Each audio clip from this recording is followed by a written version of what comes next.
Welcome to the Agronomy and Farm Management Podcast. I'm Bruce. And I'm Josh, and we're your farm management hosts. Let's get started. Hey, Josh, my question for you this time is what are you looking forward to from maybe a garden or a local farm this summer? So I'm looking forward to some small fruit like brambles. I love red raspberries, blackberries. In Defiance County, we have this great sweet corn grower, and it's right on my commute, you might say, and to and from a lot of places, and stop by there, get a farmer's dozen of sweet corn for, I think, a really reasonable price for a great quality product. I'm really looking forward to those days. I know I might have a little cabin fever right now this winter, but that's what I'm looking forward to. How about you? Yeah, Bruce, all I can think about right now is grilled zucchini, growing it out of the garden, taking it, slicing it up, put some oil, some salt, some pepper on it, tossing it on the grill. That's all I can think about. Growing up, we always had this big garden that we had. We grew corn, green beans, everything you can think of. And my dad just got crazier and crazier, made it bigger and bigger. And actually, me and my brother ended up going to the farmer's market. So we took all those produce, took it to the farmer's market. So we were selling stuff at the farmer's market when we were probably around 10, 12 years old, just out there, trying to look cute. We made a little bit of money back then, just smiling at the farmer's market, trying to get everyone to buy our stuff. Young entrepreneurs. Aha. Well, we have a great guest today, Josh. Christy Welch is with us. Christy currently is serving as our direct market specialist with the OSU South Centers in Piketon, Ohio, and they provide education and training for Ohio's producers and farmers. And Christy has a strong interest in economic development for rural Ohio and especially interested in family farms and agribusinesses in this region. So welcome, Christy.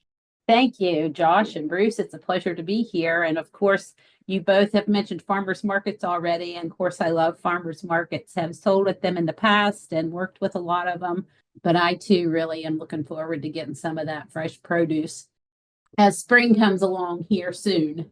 Christy, before we begin, can you define what a farmer's market is and what direct marketing is? So when we talk about direct marketing with our program, we use a pretty broad definition. So really it's any market channel that the producer of the product sells to. So for example, at a farmer's market, which is usually where a group of farmers come together to cooperatively market their products, usually for a few hours once a week, those producers are direct marketing that product to the end consumer, you and me, when we go by at the farmer's market. The same thing with the farm market, which is usually on the farm where the product is produced, and usually as a single producer, the owner of that farm, marketing their product to those customers that come to the farm to purchase those products. But we can also think of direct marketing as those producers that sell to restaurants, maybe local grocery stores. We have quite a number that sell to local schools. And so, really, it's that process of the person that's producing that product selling it to that end consumer. Sounds like quite a variety of ways of producing and maybe thinking of how it is marketed. So, how would you recommend a grower produce to sell at, let's say, a farmer's market? Well, that's a really good question. And you actually mentioned the red raspberries earlier, Bruce, and the brambles. And I will say, talking to farmers markets all across the state, there are never enough berries, whether it be brambles or strawberries or any of those small fruits, blueberries. If you could produce those products and sell those via your local farmers market or on your farm as well, I think your community and your local farmers markets would be thrilled because there's just not enough of that Well, and here I in think they're Ohio. they're so delicate and so perishable, it seems like, to transport and make them at the farmer's market. I remember they were a hot item at our local farmer's market. It would be sold out within hours of that producer having that product there in season. That's true. They are very perishable. And the other thing is pretty labor intensive. And so it gets harder and harder to find the labor necessary to harvest that product in a timely manner so you can get it to the customer right away. So, Christy, what are some tips for managing a farmer's market? There's a lot that goes into, growing the crop, bringing the crop to it, but how about managing those farmers markets? As I mentioned earlier, usually a farmer's market is a space where multiple producers come together to attract a larger set of customers. And when you do that, you're actually marketing with your competitors, but usually everybody benefits. And so a couple of things to think about from the consumer side, sometimes think, well, the farmer's market just happens. Well, that's not true.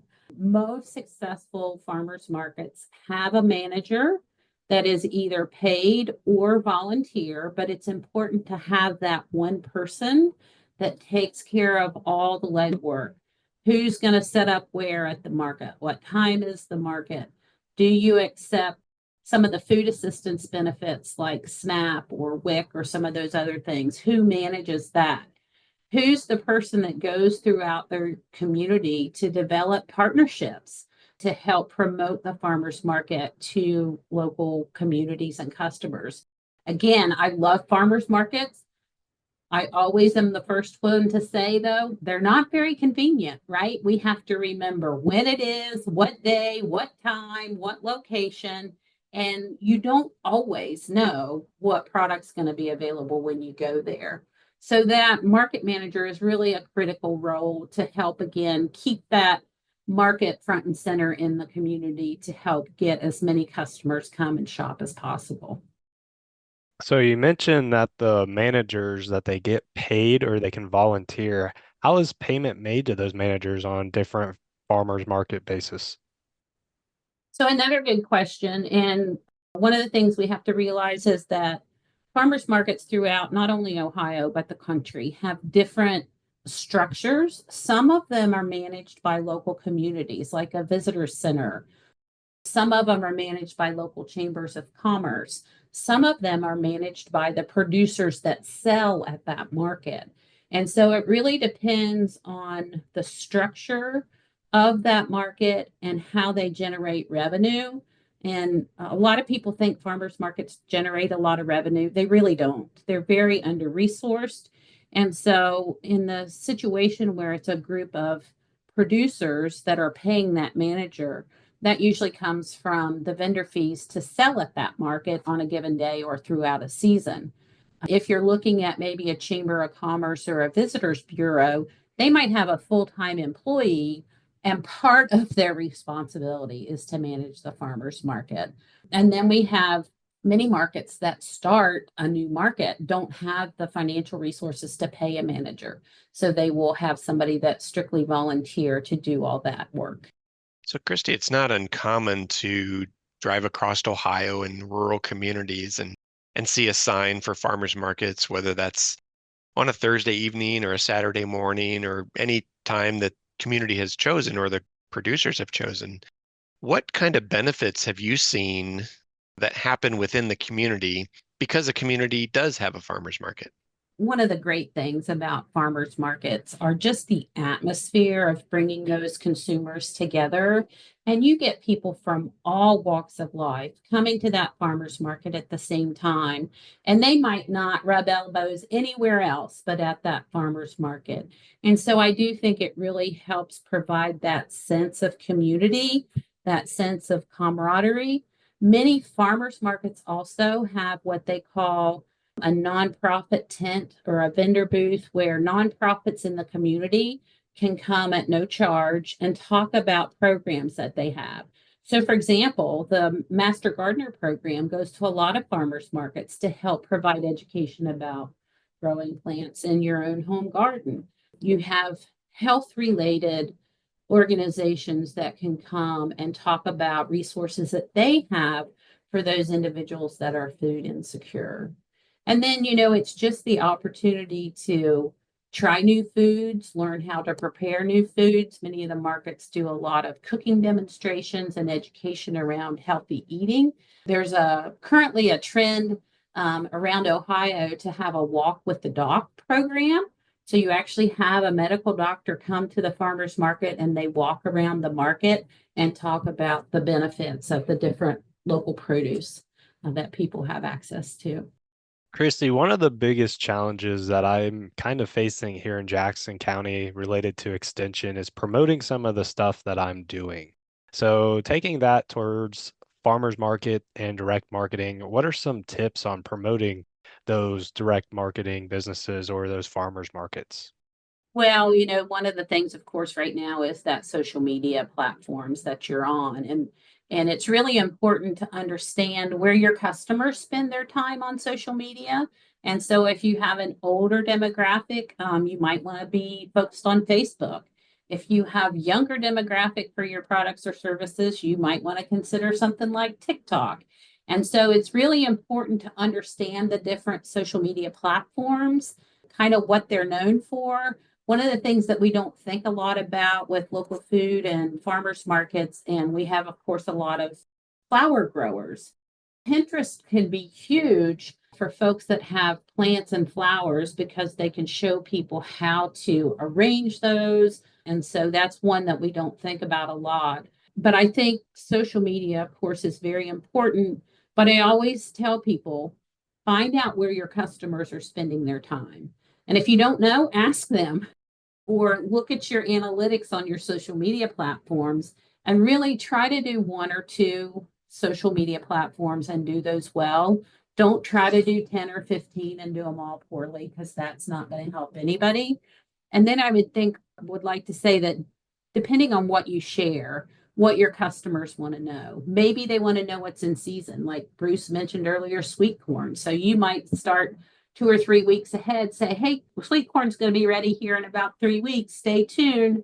Maybe it's you have a new, unusual item like kohlrabi that people don't really know what to do with. So sharing a short video of how you prepare that product could be really helpful. But I think that consumers, especially around local food, they want to know you, the producer. They want to know your story. Why are you doing what you're doing? So don't be afraid to share information about your history and your day-to-day work on the farm, and just be authentic with your customers. And I think that can help really tie them to you and help develop that relationship, which is really the goal.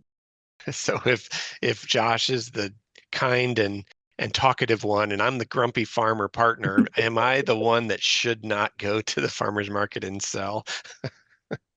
That's a great question. And I'm chuckling, Bruce, because I tease my husband all the time that he's the grumpy one and shouldn't be out in front of people, which there's a little bit of truth in that. But if he's in the right frame of mind, he's a great conversationalist with customers. But you do have to think about who that person is that becomes the face of your farm. And if it's somebody that would rather be out pulling weeds in the plantings or out on a tractor, bush hogging, or whatever that might be, and doesn't really want to have that interaction with people, then you have to take that into consideration. And, if you're not the most outgoing person, but you have a real passion to do that, you can learn to do that. You can adopt those skills. But I think it goes back to just being yourself as well, because that's people really want that authenticity. They don't want a show necessarily. They don't want a fictional character necessarily. They really want to know you as the producer of their local food. So far, we've talked a fair amount about farmers markets and maybe a farm market. Let's talk a little bit about produce auctions and what do we need to know about selling to a produce auction? First, tell us what a produce auction is and how that's different than what we've talked about so far with the farmers markets.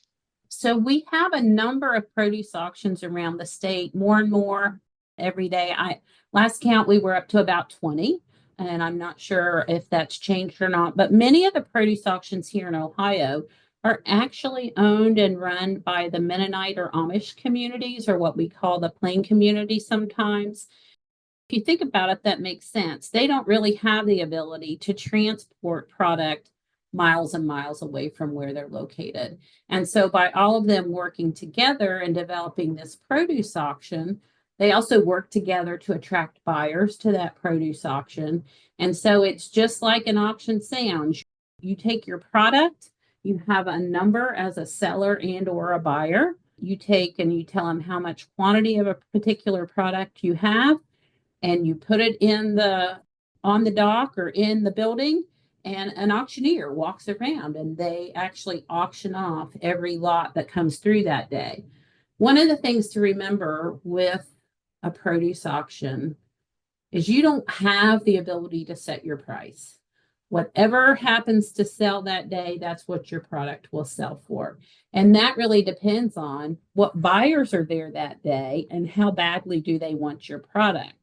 Now, I will say that over time, if you have a quality product and you're known for that, the buyers will come to know that, yes, you have a good quality product. And so you will be more likely to consistently receive a fair price for your product. If you use a produce auction as a dumping ground, expect to get paid according to that. So maybe I've just got more tomatoes than I know what to do with. I'll just take them to the auction. Well, everybody else has tomatoes too. And really mine should have been sold 3 or 4 days ago. So they're not the highest quality. And so you have to think about that. But a colleague of ours who has moved on from OSU did a lot of work with produce auctions and found that if you're consistent with the number of times that you go to the produce auction over the course of the season and you have a quality product, that you will get a fair price for your product. Again, your buyers will come to know you as the seller and the quality of your product. So, Christy, a couple of follow-up questions. Is there a fee to be a seller? And can you also describe who are some of the buyers? Are they buyers of retailers that we would know by name that maybe our product will end up in a store or a restaurant? Is it stores or restaurants that are buying at the produce auctions? So a couple questions there. Fees and then who's buying? So as far as the fees to sell at a produce auction, they usually do take a fee, and it's usually a smaller percentage, 2 to 3% of what the selling price was. And that's for managing all those transactions and having the facilities and having the auctioneer come through. So there is a fee associated with selling through produce auctions, and I'm sure it varies from produce auction to produce auction. So you would want to check that out. And then as far as buyers are concerned, it's really what I've seen is a lot of smaller grocery stores will come to the produce auction to purchase local product. Farm markets that maybe don't grow everything that they have in their farm market, the market on the farm, may come to supplement what they already grow. And so maybe you have a vegetable grower that has a farm market, but they don't do tree fruit. So they might come to the produce auction to purchase tree fruit to supplement what they're currently selling at their farm market. If you've not been to a produce auction, I highly encourage you to go. It's amazing how quickly it moves and how quickly that produce will move through an auction. And then some of the produce auctions have smaller lots as well. And so that's the other thing you need to know. How much are you bidding on? So if there's a bin of pumpkins, is it 1 bin that you're bidding on, or is it 10 bins of pumpkins that you're bidding on? So you need to make sure you're aware of the quantity you're buying. But some auctions have small lots too, where individual consumers can go buy a dozen geraniums or something like that. So it really varies from season to season as well as from produce auction to produce auction. Christy, is there anything else that you'd like to share with our audience before we wrap up today? Well, sure. I could talk about local foods forever because I love it so much. One of the things that I try to share with our local food producers, especially in the more rural parts of Ohio, as food producers, sometimes I don't think we value enough what we do. And so we don't price our products accordingly. The thing that I try to encourage our producers to think about, if the next generation can't make a decent living growing local food, it's going to go away. And that would be a real shame. So I really encourage our producers to think about how they're pricing their product. And I'm sure you guys do this as well, with talking about how much does it cost you to produce that product? And then are you pricing in a manner where you're actually profitable? And so I really encourage folks, again, to just think about how much it costs them, how they're pricing their product, because I really love our local produced food and I want to see it to continue for generations and generations. So again, we have to value it enough that the next generation is willing to come on, do that work, and be able to make a decent living doing so. Thanks for listening today. For more information about farm management tips, be sure to check out the Farm Office at farmoffice.osu.edu.